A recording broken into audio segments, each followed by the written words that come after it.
আজকে দেখব 1857 যে বিদ্রোহ হলো, মহাবিদ্রোহ, সেই বা সিপাহী বিদ্রোহ, তার কারণগুলো আমি আলোচনা করব। কিন্তু নির্দিষ্ট করে যদি 1857 খ্রিস্টাব্দের বিদ্রোহ বলি তাহলে সব থেকে ভালো হবে, কারণ আগে থেকে আমি যেহেতু আমাদের একটা টপিক থাকছে যে এই বিদ্রোহটা কীরকম, তার প্রকৃতি কীরকম, সেই জন্য আমি এটাকে বলবো 1857 বিদ্রোহ।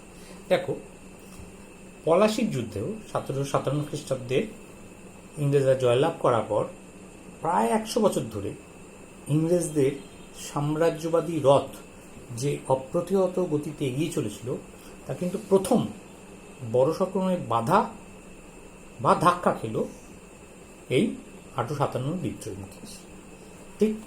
এবং এই বিদ্রোহের কারণ কি? কোম্পানির শাসনের নামে শোষণ, যদি এক কথায়, এবং মানুষের মধ্যে দীর্ঘদিনের যে পুঞ্জীবিত ক্ষোভ, তারই বহিঃপ্রকাশ করেছে। এবার আমি পয়েন্ট ওয়াইজ আর এক এক করে বলবো। ধরো প্রথমে বলবো রাজনৈতিক কারণ। তোমরা এটা জানো রাজনৈতিক কারণ কি? ইংরেজরা যখনই এদেশে পলাশী যুদ্ধের পর থেকে এখানে তাদের প্রথম পদক্ষেপ ফেলছে, তারপর তাদের লক্ষ্য কি? একের পর এক দেশীয় রাজ্যগুলি জয় করা। তোমরা সেটা দেখেছো। বিশেষ করে আমি এখানে দুজনের নাম বলবো, লর্ড ওয়েলেসলি এবং পরবর্তীকালে লর্ড ডালহৌসি। এদের মধ্যে একটা কমন নীতি ছিল, দুজনের মধ্যে সাধারণ নীতি ছিল। সেটা কি? যুদ্ধ জয়ের নীতি। এটা যুদ্ধের মাধ্যমে একের পর এক দেশীয় রাজ্যগুলিকে গ্রাস করেছে, এটা আমরা জানি।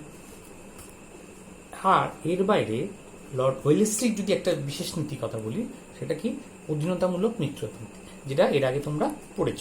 ফলে এই অধীনতামূলক মিত্র নীতির মাধ্যমে দেশীয় রাজ্যগুলিকে গ্রাস করা হচ্ছে। ফলে দেশীয় কর্মচারীরা তাদের বেকার হয়ে যাচ্ছে, কাজ হারাচ্ছে। ফলে তাদের পুঞ্জীবিত খুব জমা পড়ছে। ফলে সত্যবিলোপ নীতি একটা কারণ দেখব। দ্বিতীয়ত লর্ড ডালহৌসির সময় তিনি যে ওয়েলেসলির যে অধীনতামূলক মিত্র নীতি একটা দেখব। আর দ্বিতীয়ত ডালহৌসির সময় যে এইমাত্র বললাম সত্যবিলোপ নীতি, এই সত্যবিলোপ নীতির প্রয়োগেও তোমরা নিশ্চয়ই নীতিগুলো জানো, কিন্তু একের পর এক দেশীয় রাজ্য গ্রাস করা হয়েছিল। ফলে দেশীয় রাজাদের মধ্যে একটা অনিশ্চয়তা তৈরি হয়েছিল এবং তার কর্মচারীদের মধ্যে হয়েছিল। এরও বাইরে দেখব একটা বিশেষ রাজ্যের কথা তোমাদের বলবো, তোমরা জানো, অযোধ্যা রাজ্য, যেখানে কুশাসনের অভিযোগে অযোধ্যা রাজ্যকে গ্রাস করা হয়েছিল। অর্থাৎ যেখানে কিনা অধীনতামূলক মিত্রতা বা সত্যবিলোপ নীতি কোনো নীতি প্রয়োগ করা যায় না, গেল না।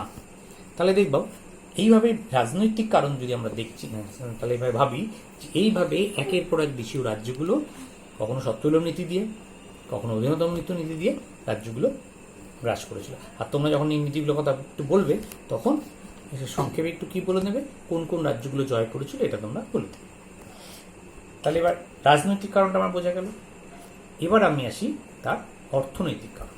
অর্থনৈতিক কারণটা তোমরা জানো কিরকম না। ইংরেজরা এদেশে আসার পরেই প্রথম দিকে থেকে দেখছি আমরা কি, একদিকে সম্পদের নির্গমন হচ্ছে, বহির্গমন, ড্রেন অফ ওয়েলথ। অন্যদিকে আমরা দেখছি পলাশির লুণ্ঠন, যাকে ইংরেজিতে বলা হয় প্ল্যাসি প্লান্ডার। এইভাবে সম্পদ ক্রমশ চলে যাচ্ছে, লুট হচ্ছে, এটা তো আমরা দেখলাম। তারপরে দেখলাম একটা ভয়াবহ পরিস্থিতি তৈরি হলো 76-এর মন্বন্ত। তারপর থেকে কিন্তু ইংরেজরা এদেশে পরীক্ষা নিরীক্ষা শুরু করলো। কোন বিষয়ের উপর? ভূমি রাজস্ব বন্দোবস্তের উপর একটা কিন্তু পরীক্ষা নিরীক্ষা শুরু করলো।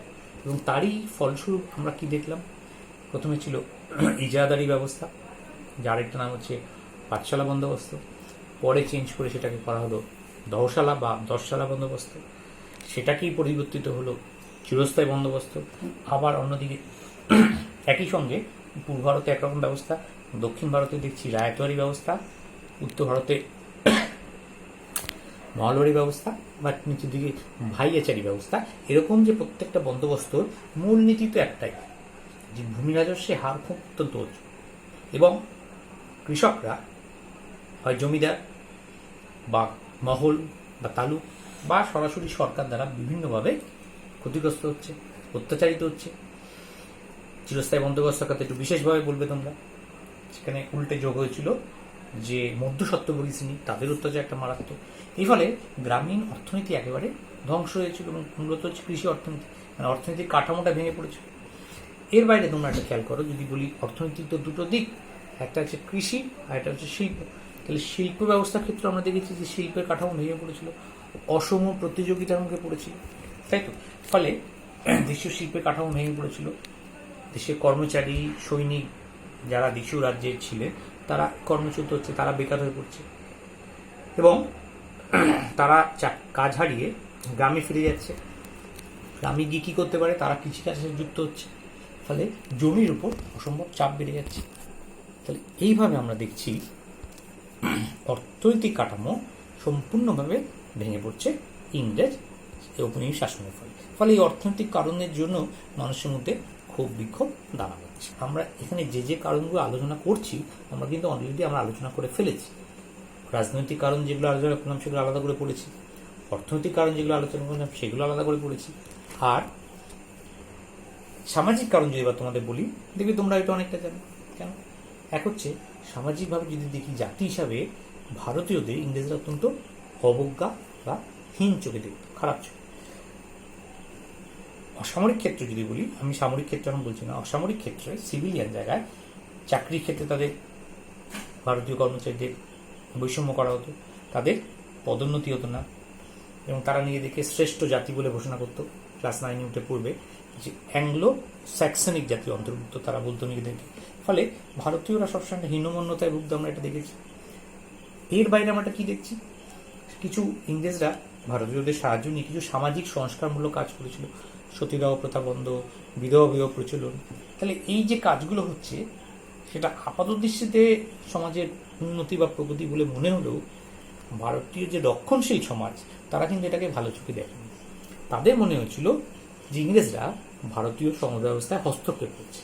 ফলে যেগুলো আপাতত কুপ্রথা, সেগুলো কুপ্রথা হলেও ভারতীয় জনমানসে কিন্তু সেগুলো একটা বিশেষ গুরুত্ব ছিল, দীর্ঘদিন ধরে চলে আসা।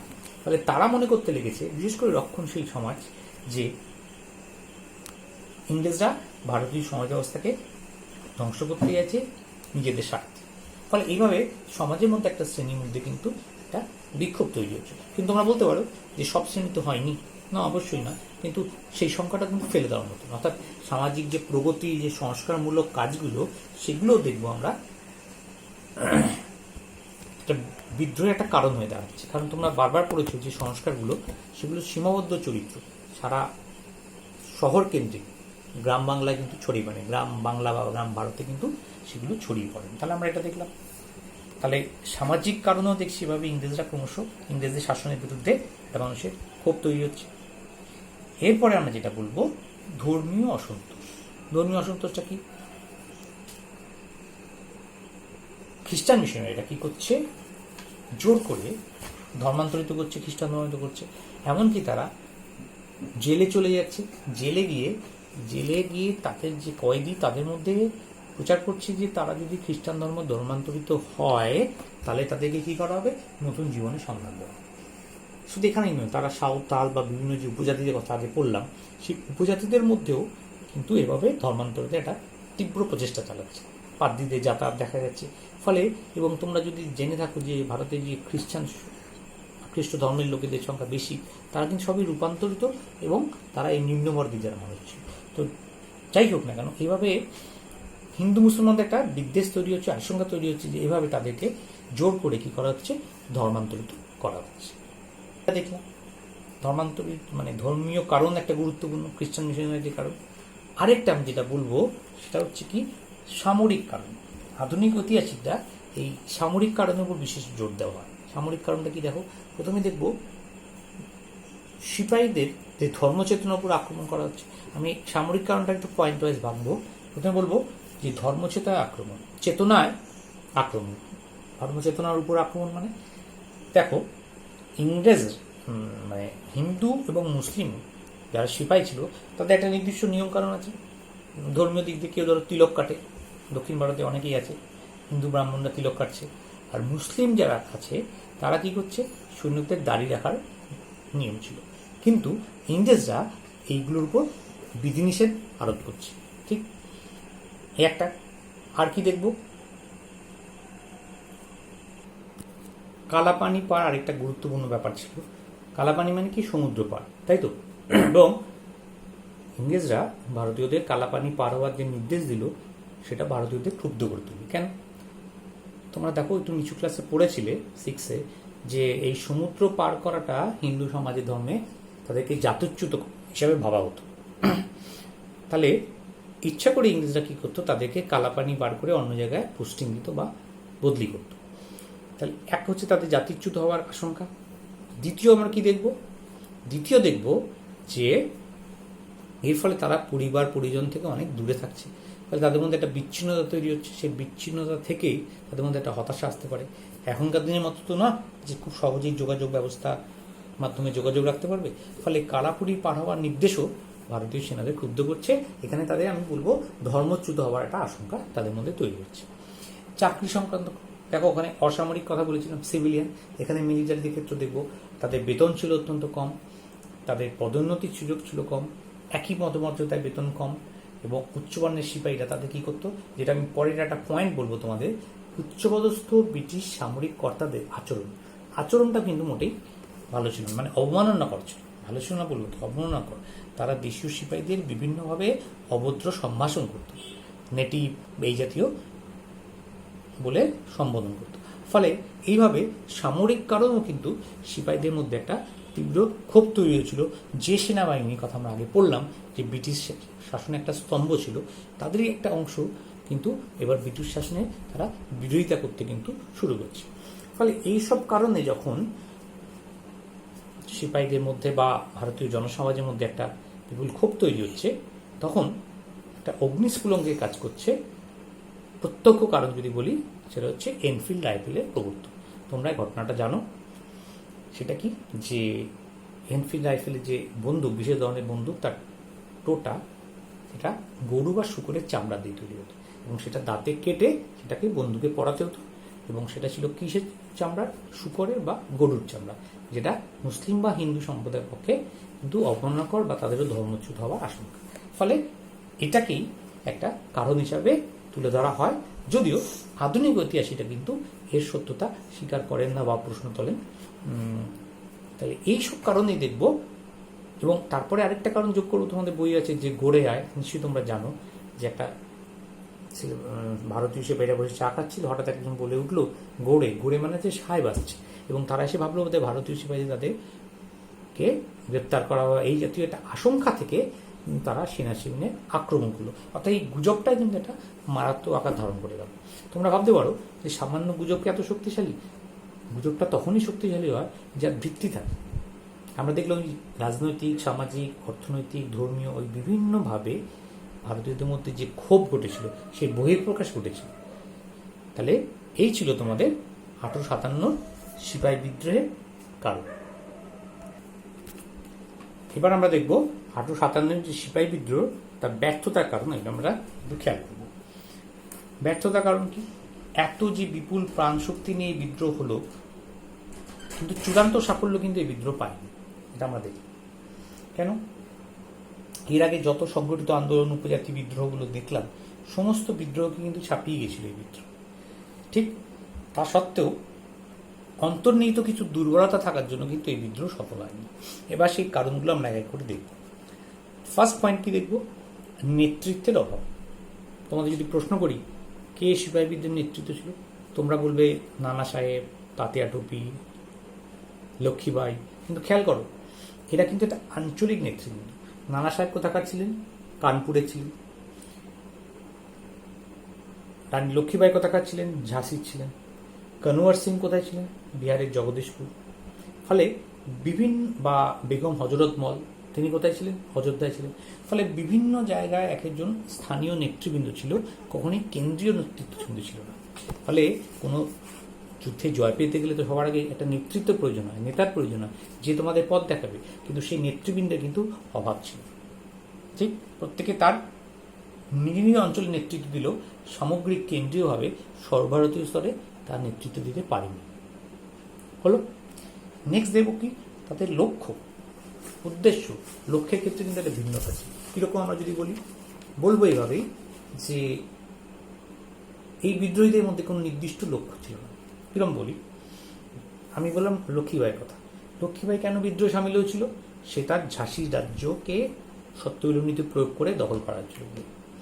একইভাবে নানা সাহেব কেন করা হয়েছিল? নানা সাহেব ছিলেন দত্তক পুত্র, কার? পেশোয়া দ্বিতীয় বাজিরাও। তো তার ভাতা বন্ধ করে দেওয়া হয়েছে, ফলে তিনি বিদ্রোহে অংশগ্রহণ করেছিলেন। বেগম হযরতমল কি করছেন? লক্ষ্ণৌ বা অযোধ্যা রাজ্যগুলোকে গ্রাস করা হচ্ছে, অর্থাৎ প্রত্যেকে তাদের অস্তিত্ব সংকটে ভুগছে। সেখান থেকে কিন্তু তারা এই বিদ্রোহে সামিল হয়েছে নিজেদের স্বার্থ চরিতার্থ, কোনো অভিন্ন লক্ষ্য নয়, বা ভারত থেকে ইংরেজ শাসন বিতরণ নয়, এই জাতীয় কিন্তু লক্ষ্য নিয়ে তারা আসেনি। তারা এসছে তাদের যে ক্ষোভ, বিক্ষোভ, অভাব, সেই জায়গা থেকে তারা কিন্তু এসছে। ঠিক, তাহলে লক্ষ্যের ভিন্নতা একটা পয়েন্ট দেখতে পারবো। আরেকটা পয়েন্ট কি বলবো? আধুনিক অস্ত্রশস্ত্রের অভাব। সেটা কীরকম? খুব স্বাভাবিক, বুঝতে পারছো। ইংরেজরা ভারতীয় তুলনায়, ভারতীয় সিপাহীরা যারা বিদ্রোহগুলো করছে তাদের থেকে অস্ত্রশস্ত্রে অনেক বেশি আধুনিক ছিল, ফলে সেখানে পরাজয়টা খুব স্বাভাবিক বিষয় ছিল। এর বাইরে একটা জিনিস দেখবো, নেক্সট পয়েন্ট যেটা বলবো, 4 নম্বর, পরিকল্পনার অভাব। ঠিক, পরিকল্পনা কেমন? এই বিদ্রোহে সুনিশ্চিত কোনো পরিকল্পনা ছিল না। আগেই বললাম লক্ষ্যের ভিন্নতা। এদের পরিকল্পনা মাফিক আসেনি, প্রত্যেকে তার নিজ নিজ স্বার্থ সিদ্ধি করার জন্য এসছে। এইভাবে পরিকল্পনা না থাকলে ইংরেজদের মতো একটা শক্তিশালী প্রতিপক্ষের বিরুদ্ধে এত বড় একটা দেশে সাফল্য অর্জন কখনোই সম্ভব নয়, ফলে এক্ষেত্রেও সেটা হয়নি। তারপরে আমরা কি দেখব? আধুনিক নেক্সট পয়েন্ট কি দেখব? আধুনিক যোগাযোগ ব্যবস্থার অভাব। আধুনিক যোগাযোগ ব্যবস্থা কি? টেলিগ্রাফ, রেলপথ। এই ব্যবস্থাগুলো ইংরেজরা যত সহজেই ব্যবহার করতে পেরেছিল, ভারতীয়রা কিন্তু তার থেকে বঞ্চিত ছিল। বরঞ্চ ইংরেজরা এগুলোকে ব্যবহার করে বিদ্রোহটাকে ঠিকঠাক দমন করতে পেরেছে সঠিকভাবে, কিন্তু ভারতীয়রা এর অভাবে তাদের বিদ্রোহ কিন্তু মুখ থুবড়ে পড়েছে। ফলে আধুনিক যোগাযোগ ব্যবস্থার অভাবটাও কিন্তু একটা অন্যতম গুরুত্বপূর্ণ কারণ। এর বাইরে তোমাদের একটা ইন্টারেস্টিং কথা বলবো, যে বিভিন্ন যে দেশীয় রাজ্য ছিল বা বিভিন্ন যে শ্রেণী, তারা কিন্তু অসহযোগিতা করেছিল।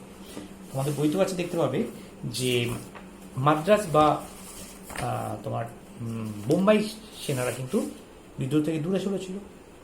তারপরে গোর্খা এবং পাঞ্জাব, এরা কিন্তু বিদ্রোহের চূড়ান্ত বিরোধিতা করেছিল। এবং তোমরা ক্লাস 10-এ উঠে পড়বে যে শিক্ষিত মধ্যবিত্ত শ্রেণীও কিন্তু এই বিদ্রোহীদের বিরুদ্ধে ছিল, তারা বিদ্রোহীদের সমর্থন করেনি।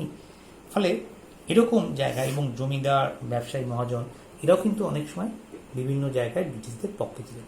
ফলে এরকম অবস্থায় কিন্তু বিদ্রোহ ব্যাপকতা লাভ করলেও সেই বিদ্রোহ কিন্তু সফল হওয়া সম্ভব নয়, কারণ বিদ্রোহীদের মধ্যে সহযোগিতা, ঐক্য, লক্ষ্য, এই সমস্ত কিছুর অভাবে কিন্তু বিদ্রোহ শেষ পর্যন্ত ব্যর্থতায় পর্যবেসিত।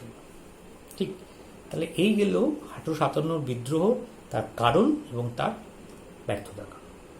এবার আমি কোথায় কি বলবো? দেখব যে 1857 বিদ্রোহের পরে কি হলো। এতদিন ভারতে ইস্ট ইন্ডিয়া কোম্পানির শাসন ছিল, এবার এই কোম্পানির শাসনের অবসান ঘটল। ঠিক, এবং কোম্পানির শাসনের অবসান ঘটলো, এবং তোমাদের মধ্যে একজন জানতে চাইছে কোম্পানিগুলো, কোম্পানি তারপরে ভেঙে দেওয়া হয়েছিল। ঠিক, আর ভারতের শাসনভার চলে গেল ব্রিটিশ রাজের হাতে। বলা হয় এখন কোম্পানি রাজ টু ব্রিটিশ রাজ, মানে মহারানী ভিক্টোরিয়ার হাতে ক্ষমতা হস্তান্তরিত হলো একটা আইনের মাধ্যমে। আইনটার নাম হচ্ছে গভর্নমেন্ট অফ ইন্ডিয়া অ্যাক্ট বা ভারত শাসন আইন 1858। তোমাদের আরেকেও বলেছিলাম, আবার বলছি, যখনই এই আইনের নাম উল্লেখ করবে পাশে যেন অবশ্যই সালটা উল্লেখ করা থাকে, কারণ ভারত শাসন আইন আরও অনেক আছে, পরবর্তীকালে তোমরা পরবর্তী অধ্যায় পড়বে। ভারত শাসন আইন 1909, 1919, 1935 অ্যান্ড সো অন। তাহলে এভাবে ভারত শাসন আইনের মাধ্যমে ক্ষমতা ইস্ট ইন্ডিয়া কোম্পানির হাত থেকে চলে গেল ব্রিটিশ পার্লামেন্ট বা ব্রিটিশ মহারানী ভিক্টোরিয়ার নামে। আরেকটা ব্যাপার রয়ে গেল, ভারত তখন শেষ মুঘল সম্রাট কে ছিল? দ্বিতীয় বাহাদুর শাহ। তাকে বিচার হলো এবং তাকে বার্মা বা মায়ানমারে রেঙ্গুনে, যেটা বর্তমানে ইয়াঙ্গুন, সেখানে নির্বাসিত করা হলো। তাহলে মুঘল শাসনের শেষ হলো, কোম্পানি শাসনের শেষ হলো। এবার দেখো চরিত্রগতভাবে দুটো জিনিসের পরিবর্তন হলো, দুটো নতুন পদের তৈরি হলো। কীরকম? 1858 পয়লা নভেম্বর থেকে এই আইনটা কার্যকরী হলো, ক্ষমতা চলে গেল ব্রিটিশ রানীর হাতে। তো ভারতে এই সময় গভর্নর জেনারেল ছিলেন কে? আশা করি জানো, লর্ড ক্যানিং। ঠিক, লর্ড ক্যানিংকে মানে গভর্নর জেনারেল পদটাকে তুলে দেওয়া হলো, তার জায়গায় কি আনা হলো? ভাইস রয়। অর্থ কি? রাজ প্রতিনিধি। তাহলে লর্ড ক্যানিংই কিন্তু আবার নতুনভাবেই ভাইস রয়ের দায়িত্ব নিয়ে এলেন। তাহলে তোমাদের একটা প্রশ্ন আসতে পারে, ভারতের শেষ গভর্নর জেনারেল এবং প্রথম ভাইস রয় কে ছিলেন? তাই উত্তর হবে লর্ড ক্যানিং। বেশ, তাহলে এই একটা নতুন পদ তৈরি হলো, ভাইস রয়। আরেকটা খুব গুরুত্বপূর্ণ, সেটা হচ্ছে সেক্রেটারি ফর স্টেট, বাংলায় যাকে বলে ভারত সচিব। একটা নতুন পদ তৈরি হলো এবং যার প্রথম ভারত সচিব ছিলেন, তোমরা লিখে রাখতে পারো, লর্ড ডার্বি। প্রশ্ন হচ্ছে, এই ভারত সচিবটা কাই? ভারত সচিব হলো ব্রিটেনের যে মন্ত্রিসভা আছে, মহারানী ভিক্টোরিয়ার যে মন্ত্রিসভার একজন সদস্য, তিনি এখানে ভারত সচিব হিসেবে কাজ করবেন। অর্থাৎ একদিকে মহারানী ভিক্টোরিয়া, অন্যদিকে ভাইস রয়, এদের মাঝখানে সংযোগকারী ব্যক্তি হিসাবে থাকছেন ভারত সচিব। ঠিক, অর্থাৎ ভাইস রয় তার যাবতীয় কার্যকলাপের জন্য সরাসরি মহাননী নয়, এই ভারত সচিবের মাধ্যমে কিন্তু তিনি দায়বদ্ধ থাকবেন।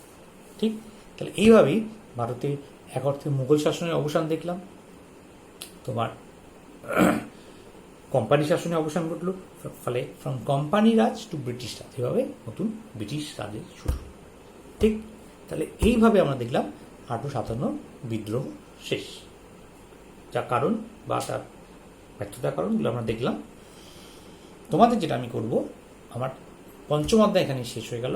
আরেকটা তোমাদের ভিডিও পাঠাবো, সেটা আমি ক্লাস 10-এর মতো করে পাঠাবো, যাতে তোমাদেরই সুবিধা হয়। কারণ একবার একটা প্রশ্ন এসেছিল, সেটা হচ্ছে 1857 যে বিদ্রোহ, তার প্রকৃতি তোমাদের একটু বলে রাখি।